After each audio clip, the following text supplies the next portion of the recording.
When the hot summer rolled in, spirits were high as a new season was upon us. With the abundance of variety we got in the spring season and ReZero grabbing the entire community, we were all hoping that the hype train would continue. And just as that thought passed our minds, we were stopped dead in our tracks in a series that started a long time ago, in a manga far, far delayed. The epic saga continued.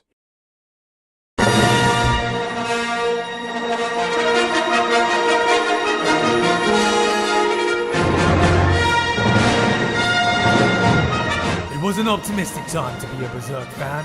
8 years had passed and we finally got off a fucking boat. And a new adaptation was announced, signaling the first time we could finally stop sucking off the Golden Age arc. Yet, in this time of optimism, a shroud of dread loomed among the fandom. Oh god, what did you do to it? Yes, 2016 was the year the Berserk franchise genuinely imploded by releasing one of the most awful adaptations ever to grace such a beloved franchise. The majority of people were already pretty cautious as soon as the term CG was being thrown around in early trailers, but nothing could have prepared us for the disaster that would befall everyone. And here's the thing. It wasn't just the CG that ruined it. Arjun already proved earlier in the year that dodgy CG can be saved by good writing, which Berserk should have. But the adaptation failed on almost every front to the point where it just felt like a high-budget fan project made by people who had little to no knowledge of filmmaking. From terrible action direction, awful shot composition, confusing cuts, amateur lighting, ugly color palettes, janky frame rates, and hilarious sound design that transformed Guts' steel behemoth of a sword into a fucking frying pan. For Berserk fans, it was like watching a car crash in slow motion, and the only real good things to come out of it were the opening and the hilarious fan reaction. ReZero may have been this year's show containing suffering, but Berserk is a pure embodiment of it for characters and fandom alike. From Guts' journey to waiting for new chapters to just hoping for a single decent complete anime adaptation. So if you're thinking about getting into Berserk, just read the manga because here's the Berserk 2016 experience.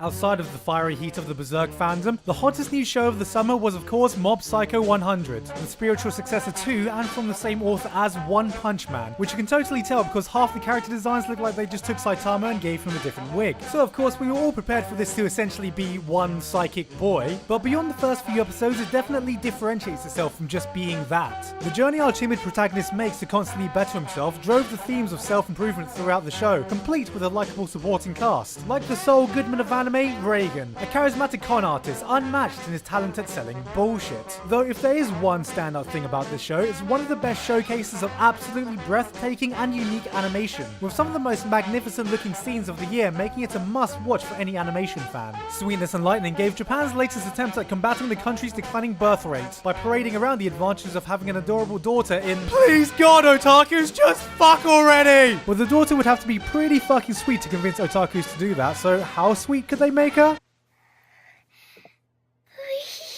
And I have diabetes now. 91 Days proved to the world that Japan are indeed capable of making a dark and gritty gangster drama without forcing in supernatural bullshit, making the second half borderline unwatchable. With a highly westernized historical story of revenge featuring a very muted and sepia down-to-earth art style, this may actually be the least anime to have aired in 2016, and did this by very obviously but tastefully sucking off classic Hollywood gangster films. Fans of the ever-popular shoujo manga Orange were treated to an anime adaptation, in a story of a girl who receives a letter from herself 10 years forward in time in order to free herself from her regrets of her youth. Of course, the concept was always going to be a never-ending feels train, as when has messing around with your past in fiction ever gone well? But it does beg the question of, if you could send a message to yourself in the past that could literally change your life, what would it be?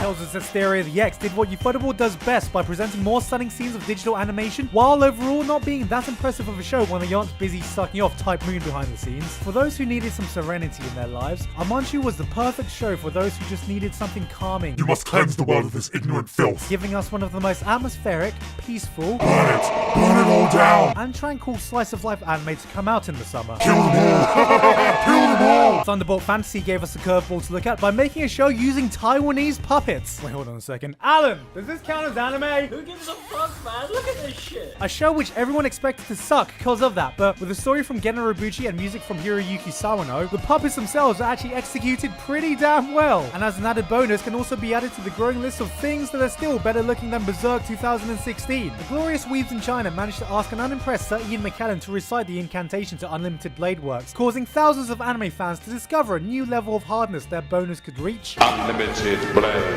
Works. And of course, Love Live Sunshine gave us a spin-off Sunrise desperately needed in order to fund the 50 Gundams they release every year, with a story that plays out like watching a bunch of Love Live fans drool over the original characters. And, I mean, it's more Love Live, what more can I say about it? It's fine if you love Love Live. But did anyone catch the secret message in the opening of the show? You have to look really hard, but it is there. Here, let me show you.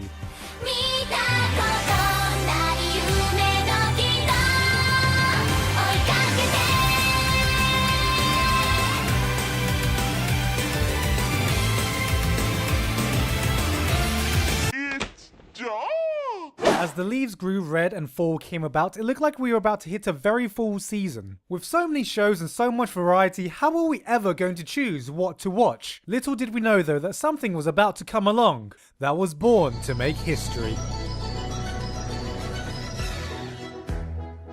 Ever since Free swept through the anime community in 2013, a new group of fans emerged louder than ever when the industry realized that maybe, just maybe, a good portion of people who watch anime also have vaginas. This ushered in a new wave of shows with all the ripped abs, pretty boy man service, and yaoi tension you could ask for. And this year, Yuri on Ice skated into our homoerotic hearts while also winning the title of most misleading title of 2016. As I'm sure when the name was announced, most people's initial thoughts was that it was going to be something like this.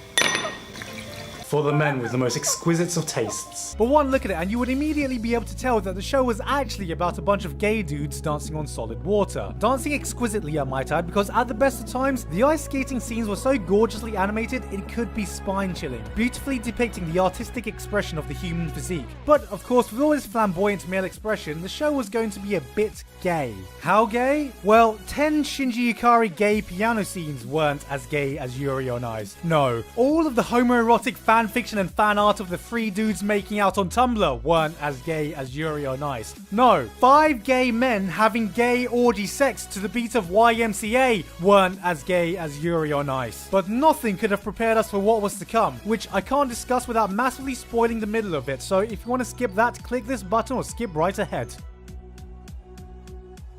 Alright, are you ready? Are you ready for the most unpredictable plot twist of all time? The show was actually gay! Yes, the biggest twist came when it was revealed that this wasn't just man service yaoi bait the girls were squealing at, but at how the series came to depict a very tender relationship between 2 men. Exploring queerness without resorting to conventional tropes, not surprisingly leading to its massive popularity in the LGBT community, along with actual professional ice skaters. This was signified by a kiss absolutely nobody thought would actually happen, marking a massive turning point while also ushering the sound of about 10 million dying whales that could probably be heard from Mars.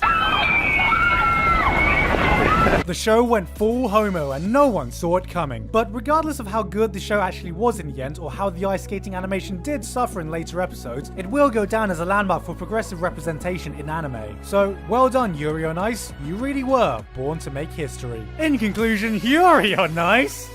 more like yaoi on ice?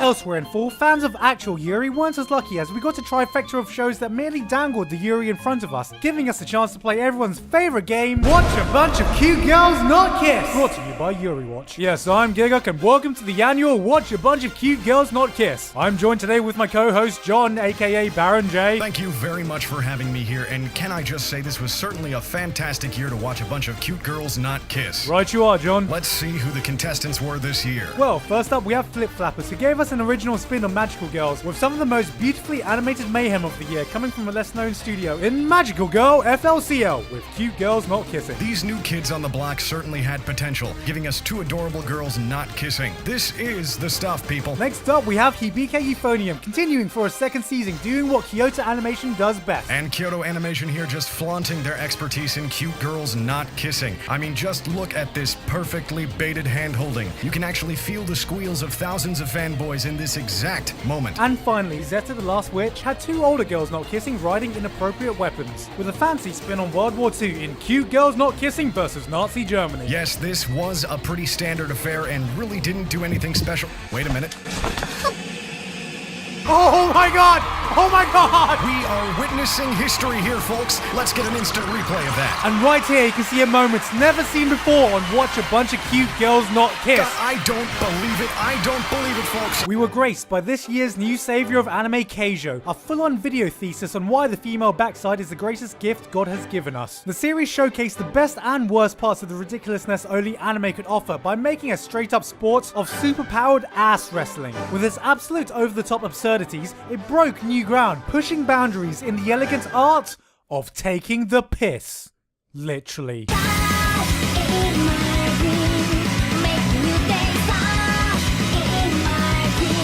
The Semicolon series continued with a new show in Occultic 9, a mystery show that was so mysterious absolutely nobody, including the viewer, had any idea what the fuck was happening. So of course the biggest takeaway from it was that someone unfortunately stuck in the studio one day and replaced one of the characters' boobs with a pair of bowling balls. The creator of Hellsing gave us Drifters, another violent action anime with historical figures fighting to the death in a fantasy world. That's right, from the people who gave you Dracula vs superpowered zombie Nazis in London comes the hit new show, History Channel's Mortal Kombat Annihilation in Middle-earth. This shit sells itself. March Comes In Like a Lion gave us a bittersweet Shaft production about grief and human connections with an empathetic understanding of emotions. As one of the contenders of anime of the season, is complete with some great examples of visual storytelling that, in a nutshell, follows one guy's uphill journey of learning how to fucking smile. Haikyuu and All Out gave us the yearly dose of sports anime that are one part designed for exciting and emotional sports games, and another part designed for just watching a bunch of ripped guys who are really good at fondling with balls. Fune wa Amu gave us the sleeper hit of the fall season about some guys making a dictionary, which unfortunately absolutely nobody watched because it was streaming on the place where anime simulcasts go to die, Amazon Prime. And probably because it was a show about,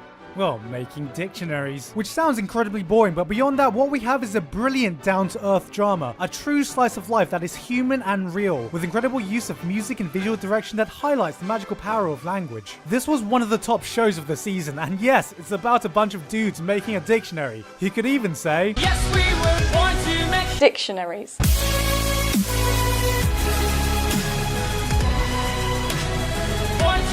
Dictionaries. In the world of movies, Makoto Shinkai returned to give us Your Name, a new movie that became an international sensation, breaking new box office records every week to the point that I don't even know why anyone would be surprised whenever a fresh news story would come out. Hey guys, did you hear that Your Name broke some new records? No! I had no fucking clue Your Name broke some records! Let me tell the next guy! Hey, did you hear? Your Name broke a new record! What? No way! And in other breaking news, there are still no screenings near anywhere you live! A silent voice gave us what looks to be a touching story of a deaf girl that unfortunately got overshadowed by the release of Your Name. Kizumonogatari was finally released, meaning that once Eva 4.0 comes out, anime fans will actually have no anticipated movie left to complain about for the coming decades. Gantz O showed us what we really want when a company says, hey, we're gonna make a CG adaptation. And finally, Porter Robinson's Shelter took over the internet for a while. A music video in collaboration with A1 Pictures, it tells a short, heartwarming story about parenthood and moving on. The 5-minute short blew up, emotionally affecting more people than most anime do in their entire run. But if you can't even waste 5 minutes of your life watching it, here's the viewing experience in a nutshell. Oh god, my entire life's been a fucking lie! A message that truly capped off the year that gave us more Trump, more bowling ball tits, more ball fondness, more sweet diabetes for more delicious cream pies. More Michael Bay, more swag, more objection! More booty warriors, more track and free with more DDR to more bouncing rave parties. More love pentagrams, more Taiwan anime, more dictionary makers, more record breakers, more CG haters with more gangster movie fakers. Absolutely all the gay guys and not nearly enough gay girls. It's done! More Hellsing, more ass shots. Kill them all! More beautiful Dwangs, more espionage, and more steampunk trains because they call him the Stig, so you better call Saul. More adorable existentialism, more time travel bullshit, more Detroit smash, more flip-fapping, yet another shitty Berserk adaptation, and of course, way too much salt for Amelia. I've been Giguk, that was anime in 2016, and for the first time ever, I can gladly say, see you in 2017. We fucking did it! Hey guys, it's Giguk. Hope you enjoyed the video and Whew, it's been one hell of a year, eh? If you've survived till now, then thank you so much for the support you've given me all this year. It's been one hell of a comeback to YouTube, and if not for all you guys, I'd probably be looking to go back to my day job right about now, so thank you so much for supporting me. I also want to thank my editor Buckshift, who without his help, there would be no way I'd be able to get both these parts in time for the new year. And also Baron J and Holden for helping me with some of the jokes you've seen in the video. All the anime I mentioned are in the descriptions. If you want to see all previous anime year reviews, then just click on the link here. And if you want to consider helping to support these videos for another year to come, then please check out my Patreon. Anyway though, that's it from me. I've been Gigok, and I hope you all have a great new year. Oh man, that feels so good to say.